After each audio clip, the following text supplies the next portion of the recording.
Good evening, our dear viewers. You're welcome to our talk show, My Democratic Rights. My name is Natkunda Phoebe, and I'm your host for today's show. And today I have a really important guest, an interesting one. My colleague, I will let him introduce himself.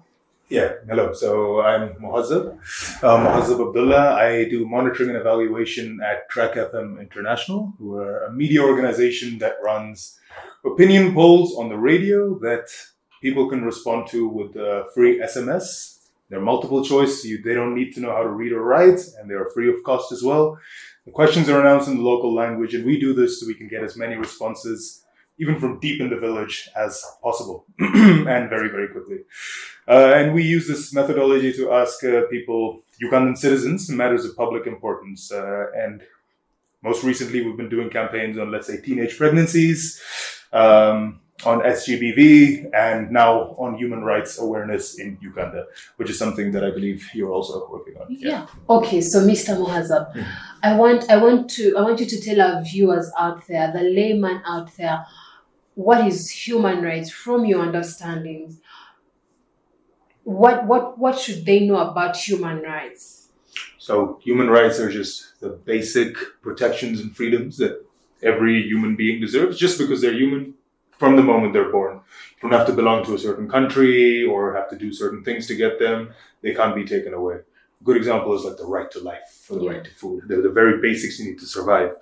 And they're enshrined internationally, so in things like the Universal Declaration of Human Rights and the treaties that grew out of that, but also locally in Uganda.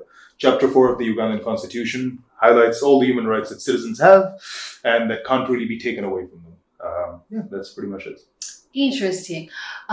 So from your perspective, tell us about the human rights in Uganda. So in Uganda, as I mentioned, what is your perception of human rights in Uganda? So my perception, it's not per se my perception, but at Track FM we track the public's perception, and what we noticed in our work and the 4 kind of poll questions we ran across Uganda is that there's quite big information gaps. People try to find information on their human rights, but they're not able to find it. We also saw that a lot of people actually just don't know what human rights are. They will either say that they don't know what human rights are, or when you ask them, they'll air misconceptions, such as we think there are foreign rules that interfere with Ugandan culture, when in fact they're in the Ugandan constitution, or they might confuse them with laws, which are a bit different from things that are in the constitution.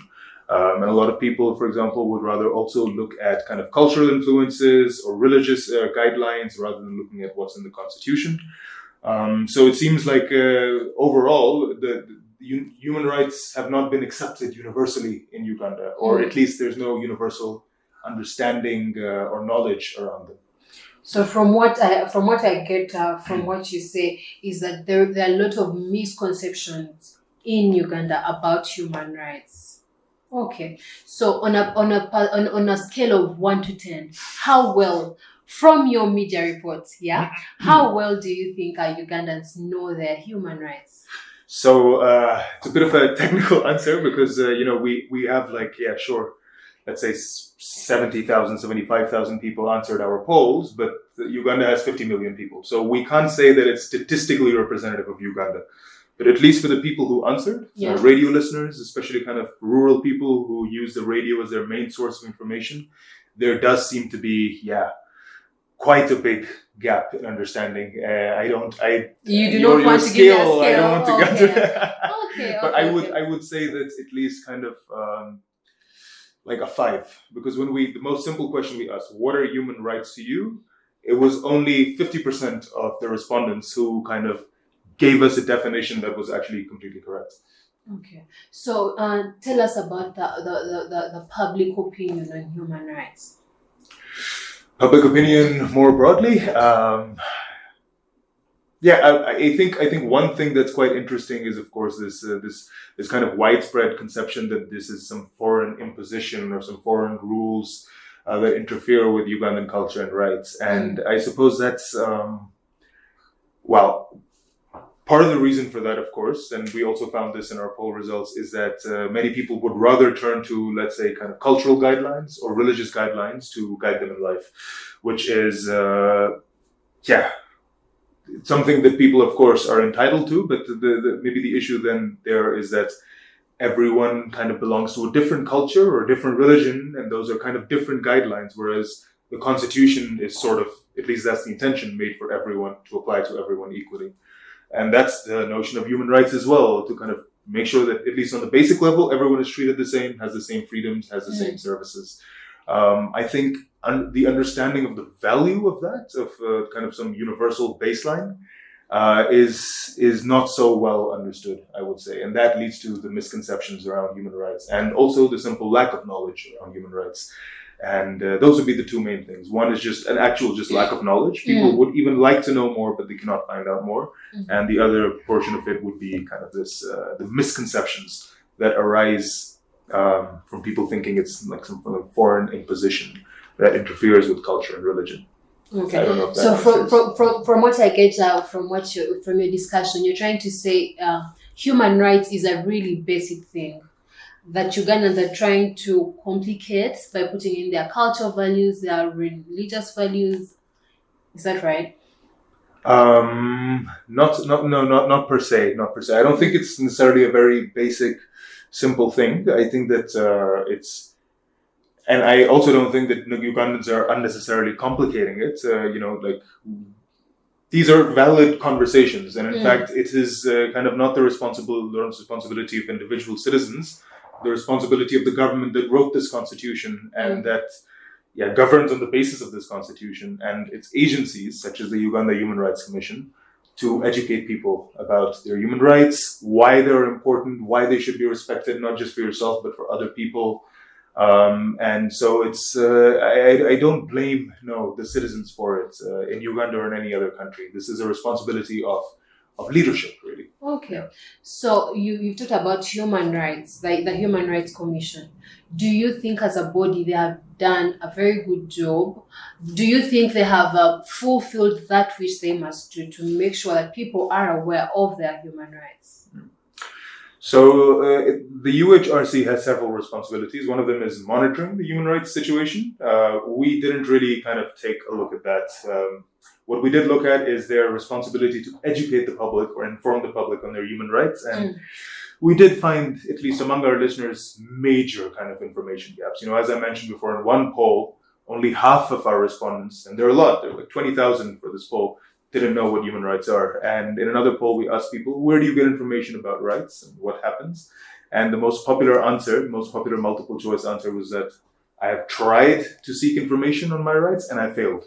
So these reveal, significant gaps in understanding among our listeners. But when we raised these with the Human Rights Commission, they at least they were quite responsive. And in fact, they welcomed the opportunity to come onto our talk shows regionally in local languages for 9 sub-regions and actually talk to local communities about where can you find information about human rights, what human rights kind of resources or sources of information exist in the city center or the district centers that where you live, close to where you live. And there were also call-ins from community members asking about human rights questions that they might have had, and these people were right there to answer. And of course, a big, I think, achievement of this was that at least radio listeners in these 9 sub-regions got to know that in all of their sub-regions there is a regional representative of the UHRC and an office which is there to look after their human rights concerns. Interesting. So from your media report, you found an information gap, but then the Human Rights Commission as a body is trying to come up and try to make sure that there is human rights awareness. Yes, we do think they're making a good faith effort. I mean, we don't have the data to evaluate the UHRC. The fact that they're willing to come on board and talk to the people, interact with them, make sure that they know that at every region, at every level, you have a human rights representative. I think they are doing a good job, right? Yeah, I think there was, like I said, a good faith effort. They made an effort. They're trying to do well. I don't know what constraints they're facing. We don't have data on that, so we can't judge them or evaluate them. But at least in our case, they responded. We showed them an information gap, and they were like, "Okay, let's address it. Let's do what we can." Okay. Yeah. So, Mr. Mohazab, Uganda is getting into the election process, the election period. Do you think Ugandans are well aware of their rights to participate? Well, again, we're seeing some of the same information gaps as we saw in our last round of polls. Now as elections are coming up, we're doing poll questions on the freedom to assemble, freedom to express, and the freedom to associate, which these are the rights that citizens need to exercise to properly participate in an election, right? And it's not just about protesting. It's about also just talking to your neighbors or the people in your village about the shared concerns that you have, about let's get together and discuss the policies or the solutions proposed by these candidates and decide who we should vote for. Let's vote together. Like it's all of this organic kind of, activity, these conversations. And if people don't even know that they have a right to assemble, then, or they are not clear on the rules to legally assemble, then it's going to be very hard for them to do that and to talk to each other about their common concerns or to attend a political rally.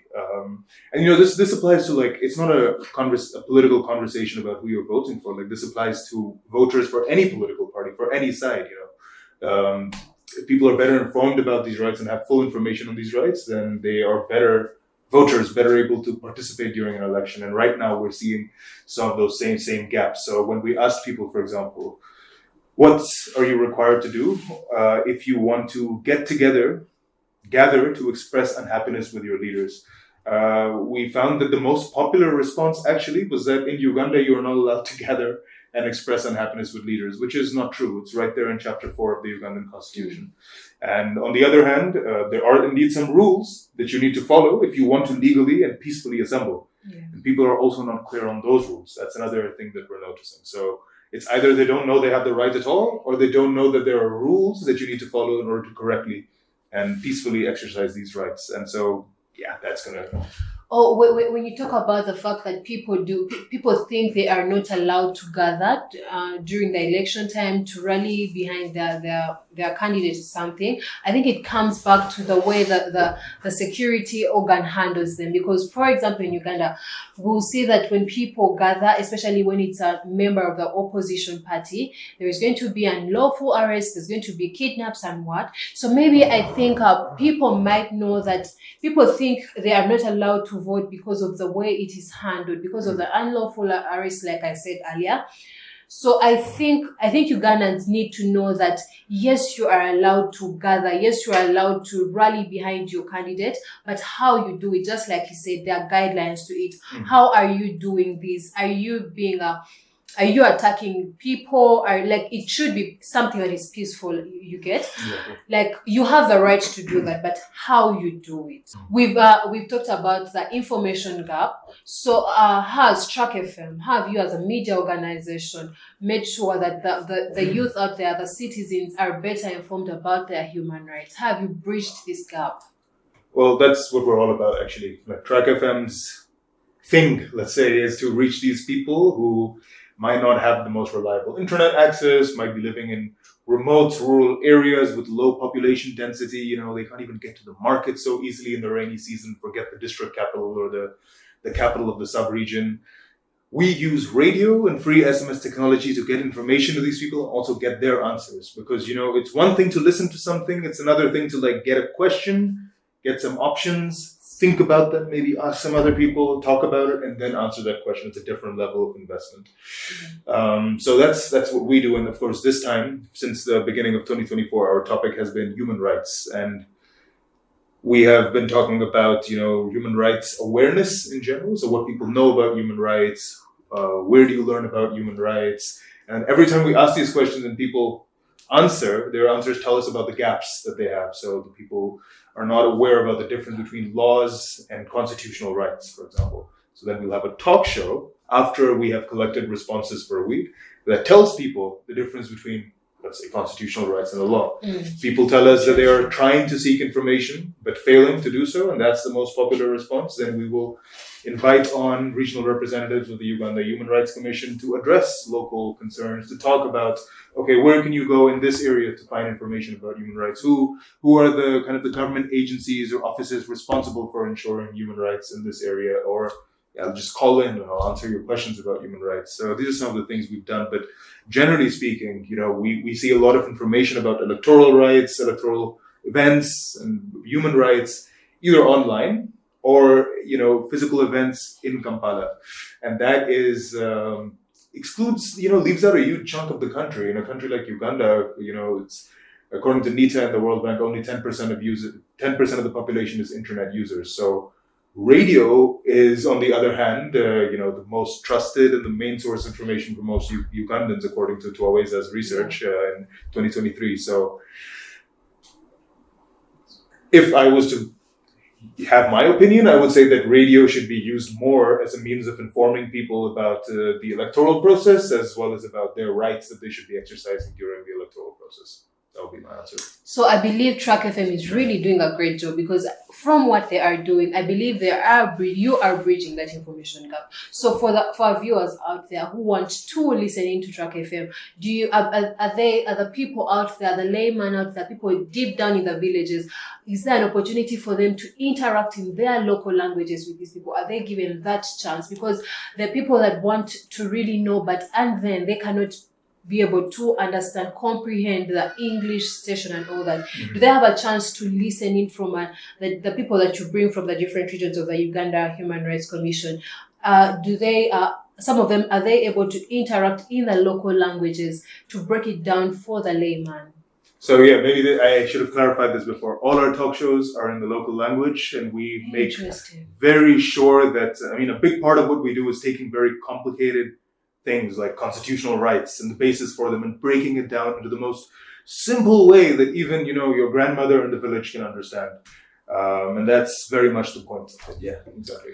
Interesting. I believe Mr. Muhazabi, your media organization is really doing a great job. And I would ask the viewers out there, in case you feel like you do not know human rights more, Track FM is here to give you that information, and we are working with them to bring that information out more.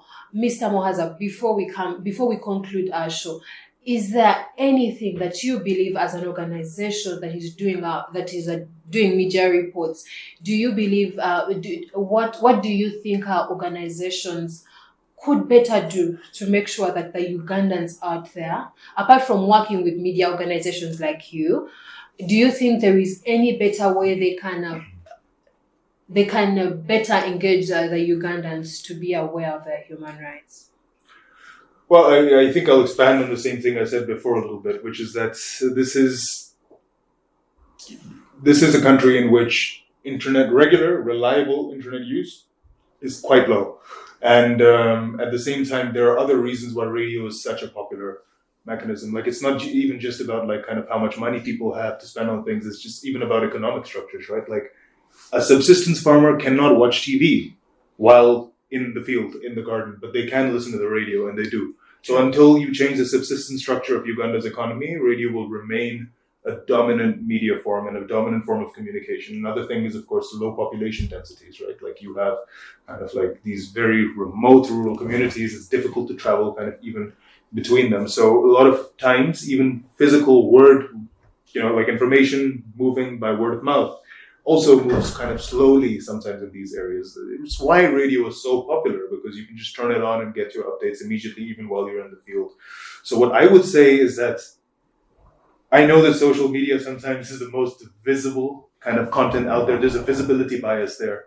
But the public, the people that perhaps arguably need the most information, who are most at risk of being kind of left behind by electoral politics, left behind by the bubble in Kampala, to reach these people who we really need to reach, actually, we need to use radio. We need to use kind of tools and technology that is accessible and inclusive to them. And it's not perfect, even in our kind of poll responses. Like, we know that to respond to our polls, you need the small torch phone, and men have that in a much higher portion than women, Yeah. But at the same time, it is better at least than on Twitter or on X. So use radio is what I would say to reach these people. I think for me, what Mr. Muhazab is trying to say is the different actors that we have, they should try to be realistic. Yes, there is social media, there is internet, and they're trying to put that information out there. But the people down there in the villages that are not going to access a smartphone, they won't be able to purchase data on a daily basis to be able to get this information. But with a radio, if one purchases a radio, they're able to get this information on a daily basis. And I really do believe that Track FM as a media organization is trying to extend and bring the information closer to the people. as we come to the end of our show, Mr. Mohazab, Yes. any parting shots for our viewers out there? Well, one thing I would say is that I guess this refers back to our collaboration with Faraja for the last 4 poll questions. We had these youth leaders from the 6th Youth Parliament helping us design the questions, talk about the results on the talk shows, and just collaborating with us throughout. And maybe it's just a thank you to them because there were dozens of leaders from across every sub-region who we brought together, who came together to bring regional perspectives to a national conversation, and that's something that is rare and valuable and important. So a big thank you to them, and best of luck to the 7th Youth Parliament, I suppose. Yeah. Thank you so much. Thank you so much for being part of our talk show. Thank you, Mr. Mohazab, for granting us the opportunity and being able to talk to our viewers. Until next time, have a good time.